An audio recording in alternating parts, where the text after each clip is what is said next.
जय श्री राम। आइए आगे सुनते हैं श्रीमद् भागवत महापुराण में नारद जी के पूर्व चरित्र का शेष भाग छठे अध्याय में।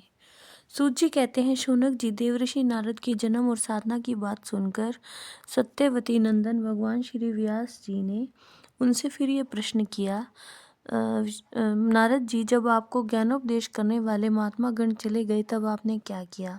उस समय तो आपकी अवस्था बहुत छोटी थी। स्वयंभू आपकी शेष आयु किस प्रकार व्यतीत हुई और मृत्यु के समय आपने किस विधि से अपने शरीर का परित्याग किया? देव ऋषि, काल तो सभी वस्तुओं को नष्ट कर देता है, उसने आपकी इस पूर्व काल की समृद्धि का कैसे नाश नहीं किया? श्री नारद जी ने कहा, मुझे ज्ञानोपदेश करने वाले महात्मा गण जब चले गए तब मैंने इस प्रकार अपना जीवन व्यतीत किया। यद्यपि उस समय मेरी अवस्था बहुत छोटी थी, मैं अपनी माँ का इकलौता लड़का था। एक तो वह स्त्री थी, दूसरे मूढ़ और तीसरे दासी थी। मुझे भी उसके सिवा और कोई सहारा नहीं था। उसने अपने को मेरे स्नेह पाश से जकड़ रखा था। वह मेरे योग क्षेम की चिंता तो बहुत करती थी, परंतु पराधीन होने के कारण कुछ कर नहीं पाती थी। जैसे कठपुतली नचाने वाले की इच्छा के अनुसार ही नाचती है, वैसे ही सारा संसार ईश्वर के अधीन है। मैं भी अपनी माँ के स्नेह बंधन में बंधकर उस ब्राह्मण बस्ती में ही रहा। मेरी अवस्था केवल 5 वर्ष की थी। मुझे दिशा, देश और काल के संबंध में कुछ भी ज्ञान नहीं था।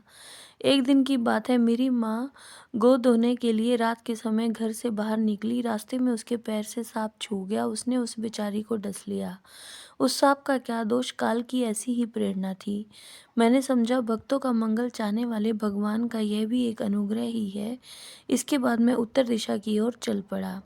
उस ओर मार्ग में मुझे अनेकों धन धान्य से संपन्न देश, नगर, गांव, अहीरों की चलती फिरती बस्तियां, खाने, खेड़े, नदी और पर्वतों के तटवर्ती पड़ाव, वाटिकाएं, वन, उपवन और रंग बिरंगी धातुओं से युक्त विचित्र पर्वत दिखाई पड़े।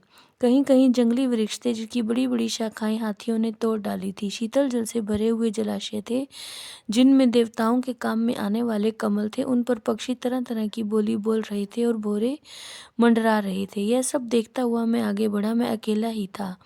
इतना लंबा मार्ग तय करने पर मैंने एक घोर गहन जंगल देखा। उसमें नरकट, बांस, सेंठा, कुश, कीचक आदि खड़े थे। उसकी लंबाई चौड़ाई भी बहुत थी और वह सांप, उल्लू, सियार आदि भयंकर जीवों का घर हो रहा था। देखने में बड़ा भयावना लगता था। चलते चलते मेरा शरीर और इंद्रियां शिथिल हो गई। मुझे बड़े जोर की प्यास लगी। भूखा तो था ही। वहाँ एक नदी मिली। उसके कुंड में मैंने स्नान, जलपान और आचमन किया। इससे मेरी थकावट मिट गई। उस विजन वन में एक पीपल के नीचे आसन लगाकर मैं बैठ गया। उन महात्माओं से जैसा सुना था, हृदय में रहने वाले परमात्मा के उसी स्वरूप का मैं मन ही मन ध्यान करने लगा। भक्ति भाव से वशीकृत चित्त द्वारा भगवान के चरण कमलों का ध्यान करते ही भगवत प्राप्ति की उत्कृष्ट लालसा से मेरे नेत्रों में आंसू छल छला आए और हृदय में धीरे धीरे भगवान प्रकट हो गए। जय श्री राम।